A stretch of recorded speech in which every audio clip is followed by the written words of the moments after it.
nasta'inuhu wa nastaghfiruh wa na'udzu billahi min shururi anfusina wa min sayyiati a'malina may yahdihillahu fala mudilla lahu wa may yudlilhu fala hadiya lahu. Asyhadu an la ilaha illallah wa asyhadu anna Muhammadan abduhu wa rasuluh. Ya ayyuhalladzina amanu taqullaha haqqa tuqatih wa la tamutunna illa wa antum muslimun. Ya ayyuhan nas ittaqu rabbakumul ladzi khalaqakum min nafsin wahidah wa khalaqa minha zawjaha wa bassa minhuma rijalan katsiran wa nisaa wattaqullaha alladzi tasaaluna bihi wal arham innallaha kana 'alaikum raqiba. Ya ayyuhalladzina amanu taqullaha wa qulu qawlan sadida yuslih lakum a'malukum wa yaghfir lakum dzunubakum wa may yuti'illaha wa rasulahu faqad faza fawzan 'azima. Wa inna asdaqal hadisi kitabullah wa ahsanal hadisi hadis Muhammadin sallallahu alaihi wasallam wa syarrul umri muhdasatuha wa kullu muhdasatin bid'ah wa kullu muhdasatin bid'ah wa kullu bid'atin amma ba'd. Dan bosan-bosannya saya selaku aktif mengingatkan untuk diri khotib sendiri maupun jamaah untuk selalu meningkatkan ketakwaan kita, karena sebaik-baik bekal yakni adalah ketakwaan kepada Allah Subhanahu wa taala. Nah, hadisnya ittaqillaha aysuma kunta wa atbi sayyi'ata hasanatan tambuha wa khaliqin nasa bi khuluqin hasanin. Adapun pada kesempatan siang hari ini khotib ingin menyampaikan khutbah Jumat yang berjudul Sengketa Dunia, Sengketa Akhirat. Jemaah Jumat rahimahumullah, puji syukur layak kita aturkan kepada kehadirat Allah Subhanahu wa taala, khususnya bagi Anda, bagi kita semua yang telah mampu hadir untuk bersiap-siap melaksanakan sholat Jumat sebelum khotib naik ke mimbar. Dalam hadis yang sahih dijelaskan bahwa orang yang datang ke masjid sebelum naik ke mimbar, maka malaikat mencatat namanya, karena pada saat itu malaikat menjaga pintu masjid. Lalu malaikat akan mencatat amal-amal, mencatat nama-nama orang yang datang ke masjid sebelum khotib naik ke mimbar.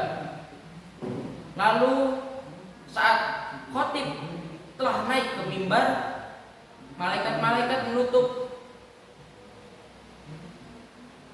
catatannya, lalu ikut mendengarkan ceramah apa yang disampaikan oleh khotib. Jemaah Jumat rahimahumullah, kita selaku orang yang beriman, kita selaku orang meyakini bahwa kehidupan ini tidak hanya berjalan satu kali.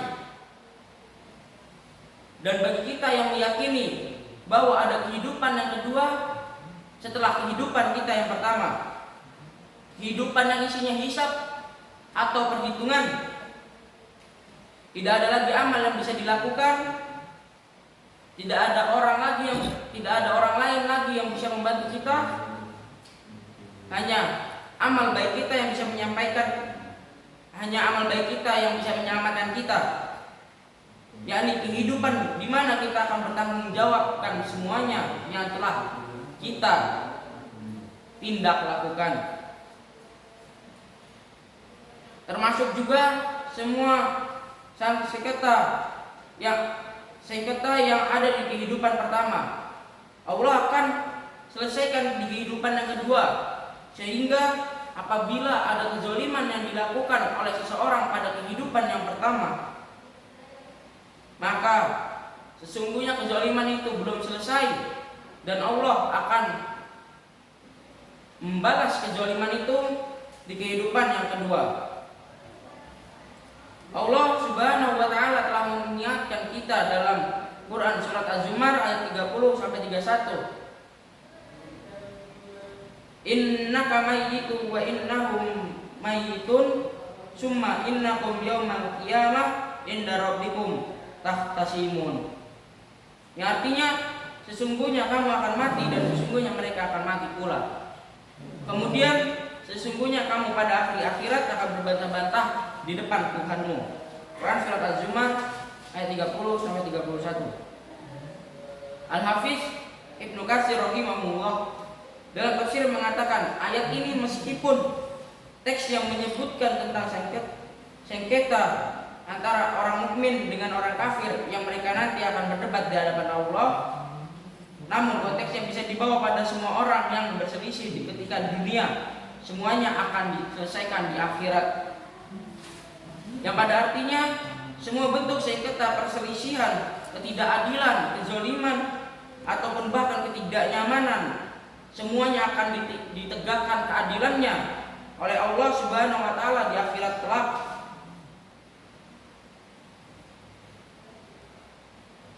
Tatkala firman Allah ini diturunkan, sahabat Zubair bin Al-Awwam radhiyallahu anhu mengatakan, "Wahai Rasulullah, apakah sengketa yang terjadi di antara kita pada di hari akhirat nanti akan diulang kembali, dan apakah kita juga akan mempertanggungjawabkan apa yang telah kita perbuat dari diri kita sendiri?" Lalu Rasulullah Shallallahu Alaihi Wasallam menjawab, "Ya, akan diulangi hingga setiap orang yang memiliki hak akan memperoleh hak-haknya kembali masing-masing." Kemudian Zubair bin Al-Awwam langsung berkomentar, "Demi Allah, jika memang seperti itu urusannya, pasti akan sangat berat." Bisa kita bayangkan tatkala ketika kita telah di akhirat, Allah masih memperlakukan kita sesuai apa yang telah kita lakukan di dunia. Emosi kita bisa terkuras, dada kita bisa terasa sesak, pikiran dan energi terkuras, membuat seseorang tidak nyaman dan lelah. Kemudian kondisi ini akan diulang kembali di hadapan Allah Subhanahu wa taala. Karena itu jemaah Jumat rahimahumullah, Imam Asy-Syafi'i pernah memberikan sebuah nasihat. Seburuk-buruk bekal yang dibawa seseorang untuk menuju akhirat, yakni adalah permasalahan-permasalahan yang terjadi dengan sesama manusia. Mengapa demikian? Karena semakin banyak orang yang berselisih dengan orang lain, bersengketa terhadap suatu urusan, maka dia semakin berpotensi melakukan kezaliman. Dan juga kezaliman itu akan diulangi oleh Allah Subhanahu wa taala kembali dan akan diberikan kepada orang itu kembali oleh Allah di saat kita memasuki kehidupan kedua ataupun di akhirat. Dan Imam Asy-Syafi'i juga mengingatkan kita seperti ini agar kita sadar, agar kita mampu untuk tidak melakukan kezaliman, keburukan ataupun berbuat sewenang-wenang di dunia seakan-akan kitalah pemilik semua itu. Dan jika kita telah merasakan hal-hal seperti itu, maka sungguh kita akan rugi, karena Allah Subhanahu wa taala akan membalas perbuatan itu semua di akhirat kelak. Dan kezaliman yang kita lakukan itu bukan semata-mata hanya untuk orang yang kita zalimi, akan tetapi itu semata-mata menzalimi diri kita sendiri. Aqulu qawli hadza wastaghfirullah li wa lakum min kulli dzambin fa innahu huwal ghafurur rahim.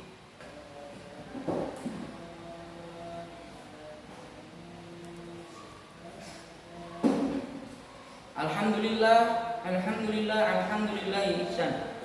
Wa syukurullahu lahu ala taufiqi wa amtinahi. Wa asyhadu an la ilaha illallah wa asyhadu anna Muhammadar Rasulullah. Tajiman lisanihi wa asyhadu anna nabiyyi Muhammad abduhu wa rasuluh da'i ila ridwani. Sallallahu alaihi wasallam ala ashabihi wa awalihi wa sallama tasliman katsiran. Amma ba'du. Jamaah Jumat yang dimuliakan oleh Allah Subhanahu wa taala. Imam Al-Bukhari meriwayatkan dalam sebuah hadis yang diceritakan dari Ummul Mukmin Ummu Salamah radhiyallahu anha, datang dua orang yang memiliki hubungan keluarga menemui Nabi Muhammad sallallahu alaihi wasallam, masing-masing menyampaikan alasannya dalam sengketa berebut warisan. Orang pertama menyampaikan alasannya, kemudian orang kedua pun melakukan hal yang sama. Setelah keduanya selesai menyampaikan argumen masing-masing dan meminta Rasulullah sallallahu alaihi wasallam untuk menentukan siapakah dari mereka yang lebih berhak untuk mendapatkan warisan tersebut. Sebelum memberikan keputusan, Nabi kita, Nabi Muhammad, memberikan kalimat pengantar yang menakutkan bagi pendengarnya.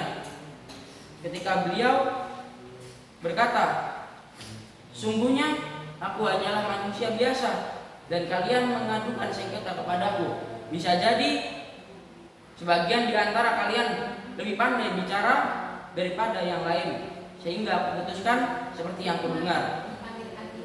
Maka barang siapa yang kuputuskan menang dengan mengambil hak saudaranya, janganlah ia mengambilnya. Sebab itu seakan-akan aku memberikan potongan api neraka untuknya. Hadis riwayat Al-Bukhari. Setelah Nabi Muhammad SAW menyampaikan mukadimah ini, dua orang tadi menangis. Kemudian salah satunya mengatakan, ya Rasulullah, biarlah untuk saudaraku saja. Yang satunya pun menyatakan, wahai Rasulullah, warisan ini untuk saudara saya saja. Subhanallah, nasihat yang disampaikan oleh Rasulullah SAW mengubah mereka yang awalnya berebut harta, yakni menjadi rebutan meninggalkan harta. Mereka menjadi orang yang berhati-hati, tidak mau mengambil hak orang lain. Mereka tidak mau lagi berebut harta. Mereka berhati-hati jikalau harta yang mereka ambil mengundur-undur ataupun dapat menzolimi kehidupan orang lain. Oleh karena itu, jemaah Jumat rahimakumullah, sesuatu yang paling besar mengunggah seseorang untuk sadar dan mudah menerima nasihat adalah membangkitkan kesadaran mereka akan adanya akhirat. Ketika seseorang sadar adanya kehidupan setelah kematian, ketika seseorang tersebut sadar kalau dia nanti akan dihadapkan di hadapan Allah dan dia tahu semua yang belum selesai nanti akan diselesaikan di akhirat, orang akan menjadi lebih waspada. Oleh karena itu, kita harus senantiasa meningkatkan ketakwaan kita kepada Allah, menaati seluruh perintah-perintah Allah, dan tidak menzolimi orang-orang lain ataupun tidak berbuat sewenang-wenang di bumi, karena sesungguhnya di dunia itu kita hanya hidup sementara dan sesungguhnya di akhirat itu selamanya. Oleh karena itu, khotib mengajak pada diri khotib sendiri ataupun untuk para jamaah sekalian untuk menjadi seseorang muslim yang sempurna dengan kezaliman yang nol. Bagaimana caranya? Dan sampai kita meninggalkan ada hak orang lain yang belum selesai, segera kita tunaikan tatkala kita masih hidup.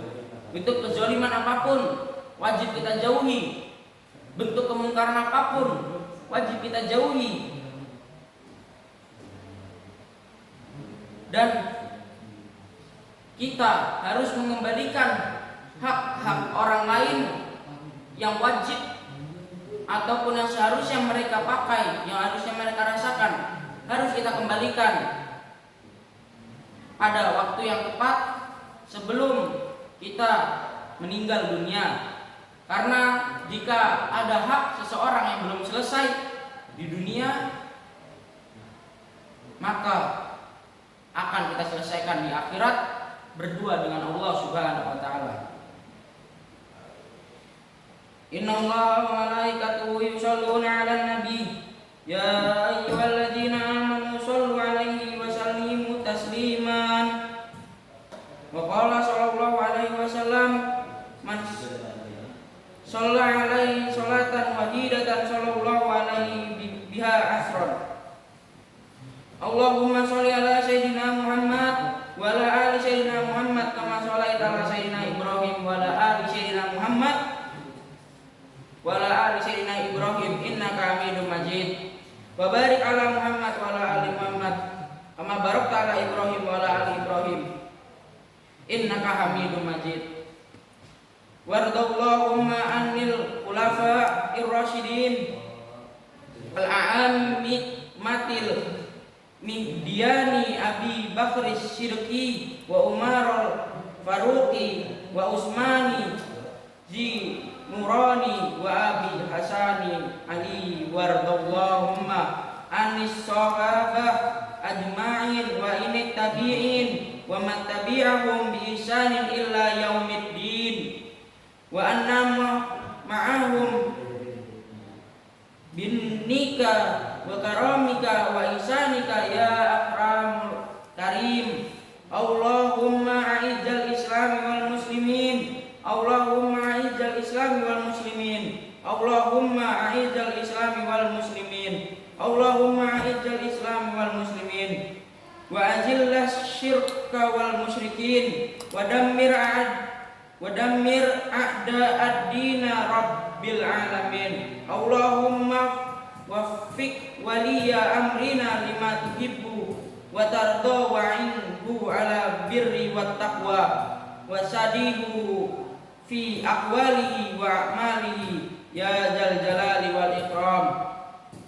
Allahumma waffiq jami'a ulata amril muslimin lil alami bi kitabika wattabi sunnata nabiyika sallallahu alaihi wasallam waj'alhum rafatan ala ibadikal mu'minin wali zikrullahi akbar yu'allimu mustaq ibadallah